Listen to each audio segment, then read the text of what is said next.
kani waa ra'iisul wasaare Afrikaana oo xaaskiisa u dilay si uu gabar kale u guursado weliba damiir xumadiisa tacsideeda oo taal ayuu tu kale la aqalgalay markay duqowday dheehii wajigeedu tegay dhaldhalaalkeediina dhammaaday ayuu amar ku bixiyey in qudha laga jaro marwadii koobaad ee dalkiisa isagoo kumanaan dollar ku laaluushay maafiyo calooshood u shaqaystayaala oo madaxa ka toogtay boqoradii uu haween ka calmaday ra'iisul wasaaraha boqortooyada Lesotho muddo ay nolosha wehel uliyo diirkeeda ku ahaayeen wuxuu ku noqday cawaan arxan daran oo darajo iyo dollar isku helay intuu ka danaystay ka daldoorsaday ayuu haddana dilay waa beer caashaq galay wuxuu ka daba dhacay haweenay uu ku indhasarcaaday jaaheeda qurxoon taasoo nolosha kula midowday markii uu dilay marwadiisa inkastoo uu si qarsoodiya u maareeyay shirqoolkii lagu dilay xaaskiisa haddana sharciga kamuu badbaadin booliiska ayaa maxkamad la fuulay kuna eedeeyay inuu yahay dhiigyacab arxan daran fadlan like saar muuqaalkan haddaad noo sheer garaysana waxaan goyn doonaa malaayiin mayl mahadsanid lamaanayaashu inay isqayaamaan oo uu qoorta kuu dheereeyo qof aad aamintay kuma koobna fuqurada masaakiinta ee madaxda iyo maalqabeennada waa laga helaa sida ra'iisul wasaarihii dalka Lesotho Thomas Thabane oo xabaal u xaarxaaray xaaskiisii oo nool ninkani waa midaan sheekadiisa qarniyo laga hilmaamay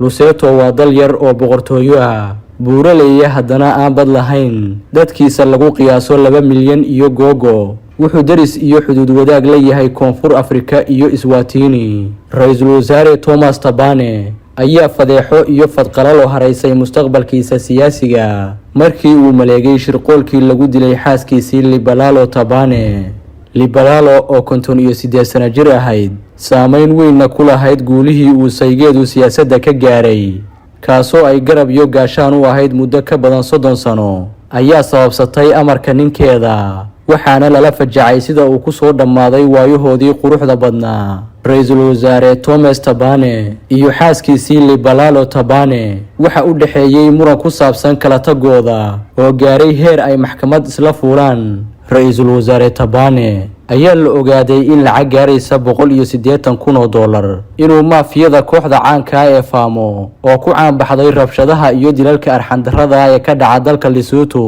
uu la gaaray heshiis ay ku dilayeen xaaskiisa iyadoo tuun laga qabay in ra'iisul wasaaruhu xaaskiisii dilay ayuu si degdeg ah ula aqalgalay haweeneyda lagu magacaabo Mezia Lebalalo Thabane ayaa la toogtay iyadoo saaran gaarigeeda meel u muuqata gurigeeda 2 maalmood ka hor caleemasaarka ra'iisul wasaaraha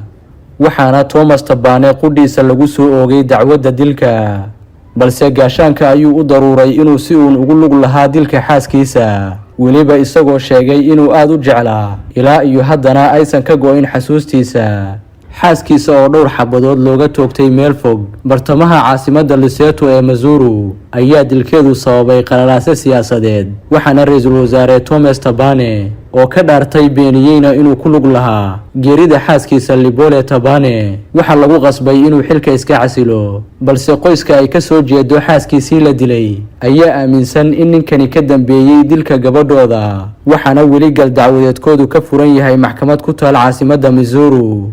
bishaaro Soomaaliyay tani waa fursadii aad faqriga iyo busaaradda kaga bixi lahayd haddaad tahay qurbajoog qaata cayra ku filayn haddii deyma ku daashaday ay dhiigga ka reebeen iyo kol haddaad shaqo la'aan Afrika ku tahay waxaan ku haynaa fursadaad kumanaan kun oo dollar ku tabcan karto kaalay noqon maalqabeen muddo kooban ku hela lacag xalaala oon xad lahayn